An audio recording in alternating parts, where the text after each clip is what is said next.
In our last part, part three, externalities and public good. So now we focus on the public good and two solutions of these externalities related to public good. Now, what is a public good? We have to understand this, and then we will talk that how we can reduce those or we can solve the problems of externalities.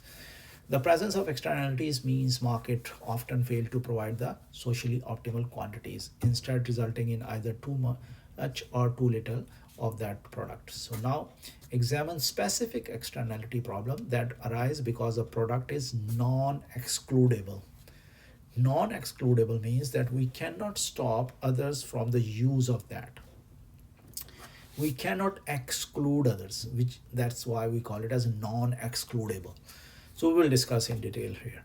Again, there will be either too much or too little in the market because of this non-excludable, rival, non-rival. So we will discuss these things. Examine solution that can help to correct this market. So let's start. We see that every good has a four characteristics from the legal perspective. One is what we call it as an excludable. When someone can be easily excluded from using something, like your private car, you everyone is excludable. You can use only you, right? That's the way that is. On the other hand, bus is non-excludable. You cannot stop others to ride a bus, right?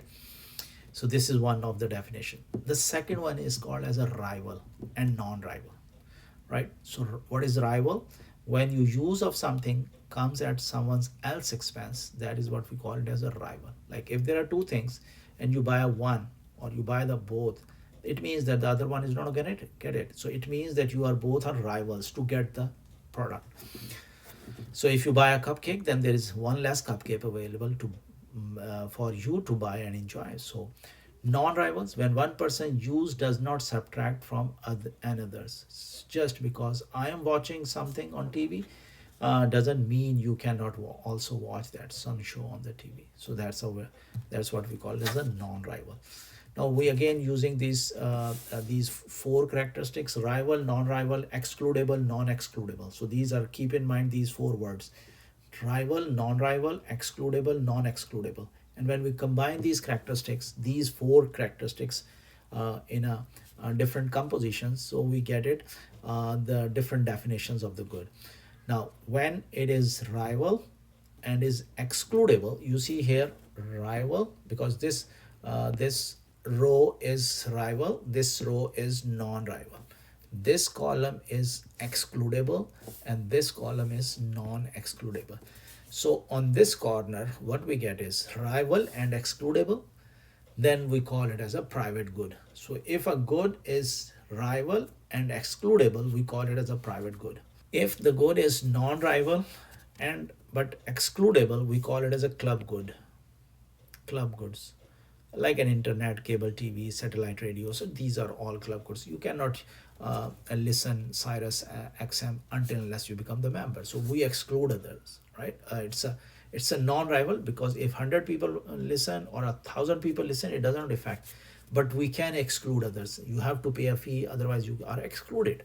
So this is what we call it as a club goods. Now, if it is a rival and non-excludable, then we call it as a common resources.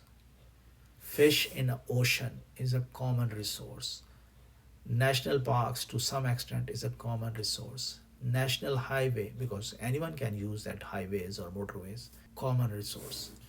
Now if the good is non-rival and non-excludable, then we define it as a public good.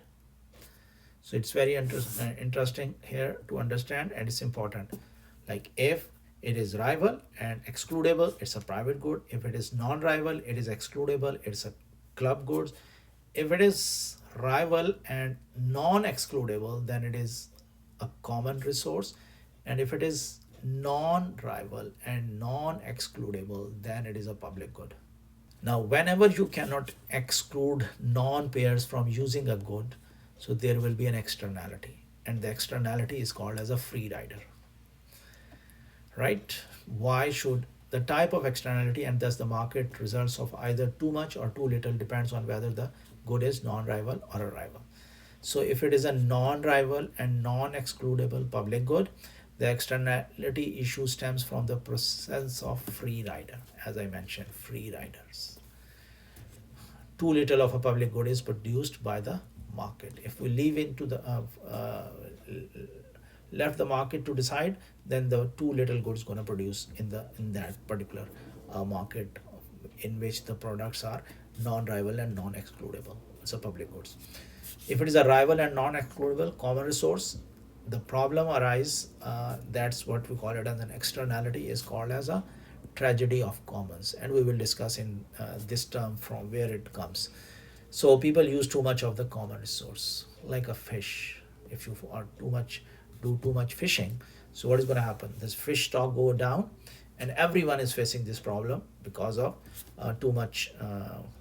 And in North America, it was very famous that here the bison was very easily found, but people killed too much. Now there is no bison.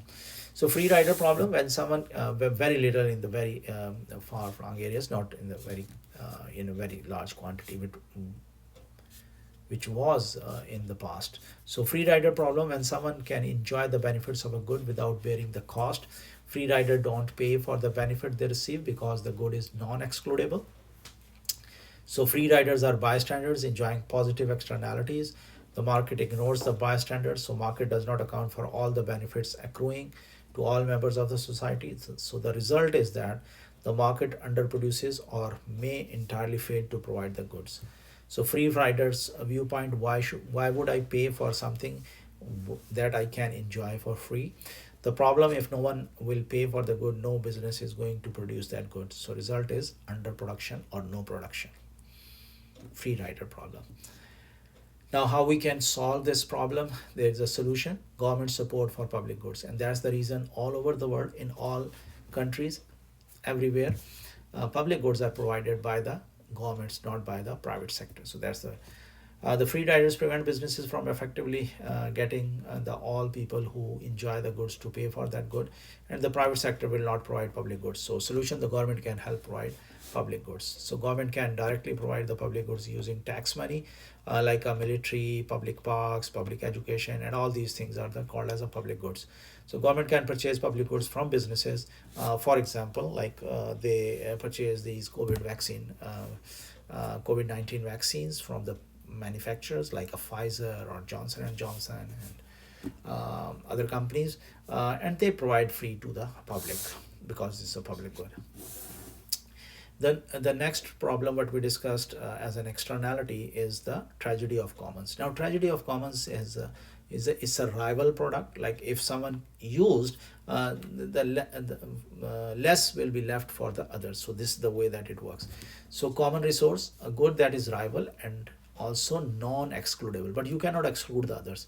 So private gains but shared costs. So tragedy of common is the tendency to overconsume a common resource, and fishing is an example. I gave you an example. Sometimes the areas have a common pasture where their cattle can graze. So overgrazing is very common there if it's a common resource. So private gain, you catch a fish that you yourself can eat and enjoy. Shared cost, you have reduced the number of fish left for everyone else and contributed towards the distribution of the lake or ecosystem. And your fishing causes a negative externality. So large scale overfishing can lead to serious damage of the ocean's ecosystem. And it's very commonly, if you read, there is a fish very commonly found in our Atlantic provinces, or those provinces. It was in abundance around 50-60 years ago, but now it's very short. The reason is that overfishing, using technology to get the fishing very extensively, and by this way there is a problem. Now the word from where this word tragedy of the commons origin.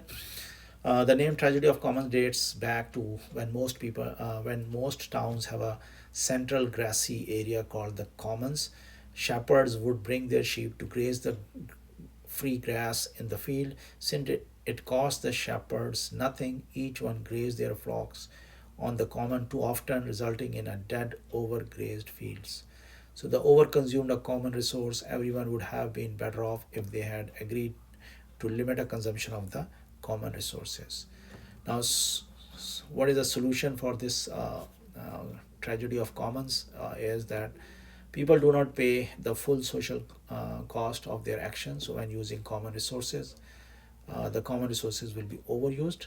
And what is the solution? Assign ownership right to that people, someone who owns the common resources.